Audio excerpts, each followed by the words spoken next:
श्री ज्ञानदेव पुण्यश्लोक अहिल्या माता की, छत्रपती शिवाजी महाराज की।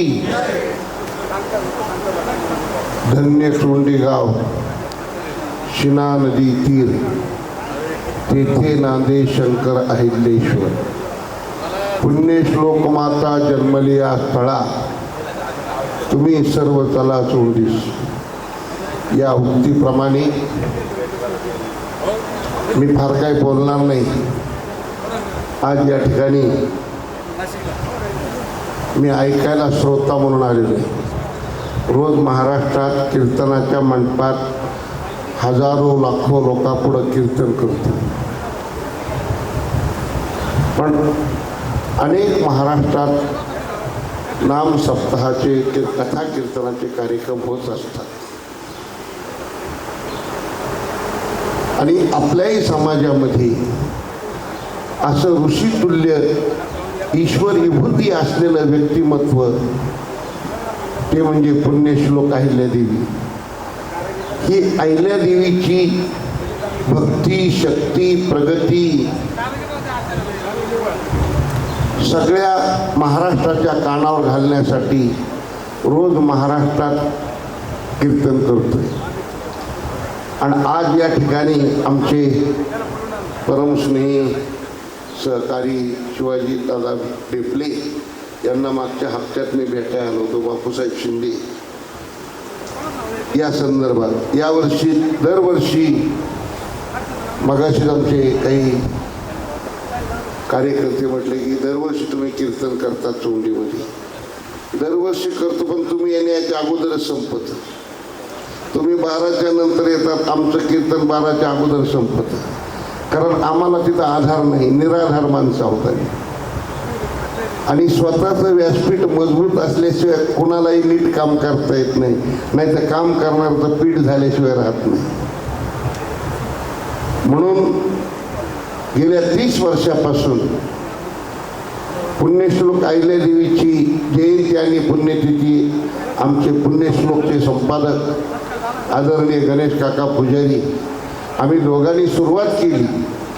त्याला थोडा ज्यांनी चोंडीचा विकास केला ते अण्णासाहेब डांगे यांचा थोडा आधार मिळाला काही काळ, आणि त्याच्यातूनच ही आमची भक्तीची शक्ती समाजासाठी काय करावं, माणसं कशी एकत्र येतील, सामर्थ्य आहे चळवळीचे, जो करील त्याचे, ते अधिष्ठान भगवंताचे पाहिजे। या न्यायाप्रमाणे महाराष्ट्रातल्या हजारो वारकऱ्यांना एकत्र करून अहिल्यादेवीच्या जन्मभूमीत गाथा, ज्ञानेश्वरी, कथा, कीर्तन, अन्नदानाचा काम करण्याचं गेल्या 30 वर्षापासून या ठिकाणी चालू आहे। आज या ठिकाणी आल्यानंतर मला आल्यापासून इतका आनंद होत आहे। मी रोज सांगणारा माणूस पण आपल्या वाणी एका वक्त्याच्या वाणीनं भारावून गेलो आणि माझ्या डोळ्यातून प्रेमाश्रू काय वाहायले। नाही तर आम्हाला रोज ऐकावं लागतं काय येड्या धनगराचा कार्यक्रम आहे हा, पण आज खऱ्या शहाण्या धनगराचं दर्शन झालं हे मला अहिल्यादेवीचं खरं पुण्य वाटतं। तुमच्या रूपाने खरं अहिल्यादेवीचं दर्शन झालं बापूसाहेब हे। आणि मी हे सगळी जाणती, सुज्ञी, तज्ञी, विद्वान मंडळी, ज्या संयोजकांनी, ज्या कार्यकर्त्यांनी एकत्र गेले कर्णवर दादा, तुम्हाला धन्यवाद देतो। आमची भक्ती आहे पण तुमची शक्ती आहे, म्हणून ही सगळी माणसं एकत्र आलेली आहेत। नाही एका माणसाची तारीख घ्यायला किती संयोजकाला झिजावं लागतं। आणि या ठिकाणी आल्यानंतर अहिल्यादेवीची ही चिर शांती ऐकत होतो, पण डोळ्याचं पारणं फेटणाऱ्या वास्तूचं मला दर्शन होतंय, ते माझं भाग्य समजतो।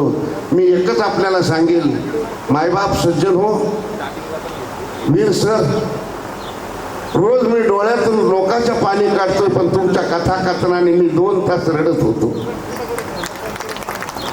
असे वक्ते मला एकाने सांगितलं, गडजे महाराज किती जरी तुम्ही समाजाला अहिल्यादेवी समजून सांगितली तर तुम्हाला वाटतं काय धनगर सुधारतील, पण आज मला सुधारलेल्या धनगराचं दर्शन होतं हे मी माझं भाग्य समजतो। हे माझं भाग्य आहे. काय सांगू तुम्हाला, बिगर वर्गणीचा महाराष्ट्रात सत्ता करणारा महाराज आहे का कोणी बाळासाहेब? बिगर वर्गणीचा, बिगर पंक्तीचा सत्ता करणारा महाराज आहे का कोणी? तुम्ही माझ्यापेक्षा अनुभवी गाव पातळीवरली खेड्यातली माणसे सगळी.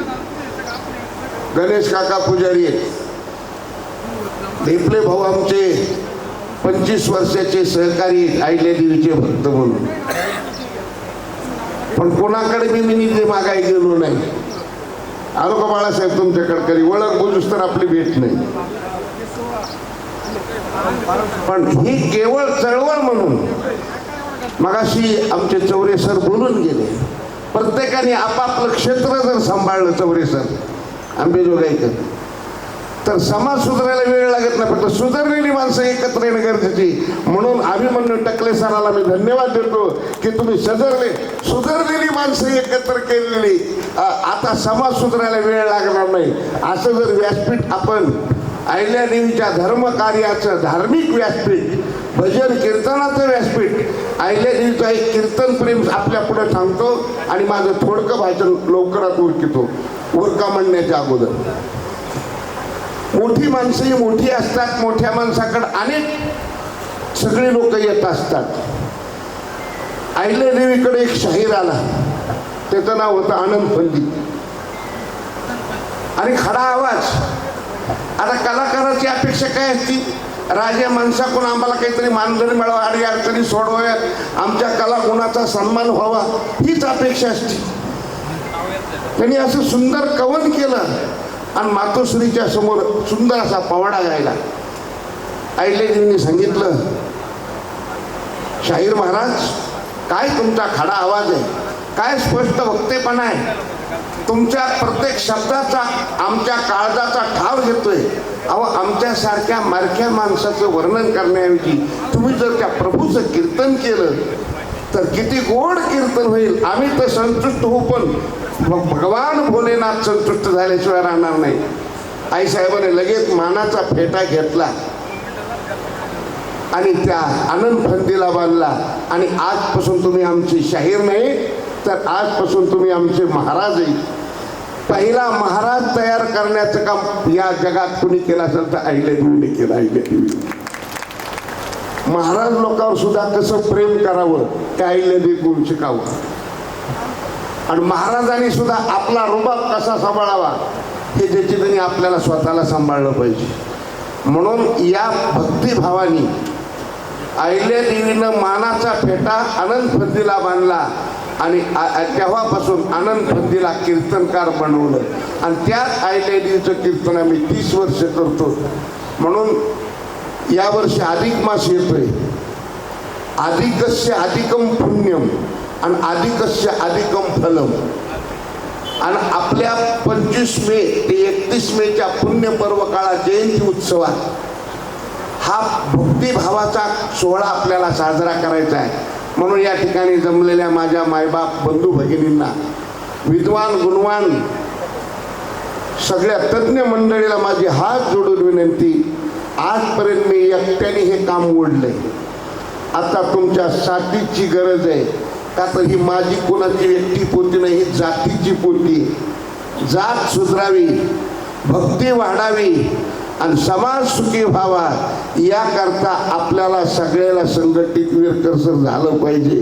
आणि तुमच्या कथा कीर्तनाचे कार्यक्रम हजारो भाविकांना एकत्र करून आपण तिथं केलं पाहिजे. म्हणून इथं माणसं जरी थोडी असली तर एक एक माणूस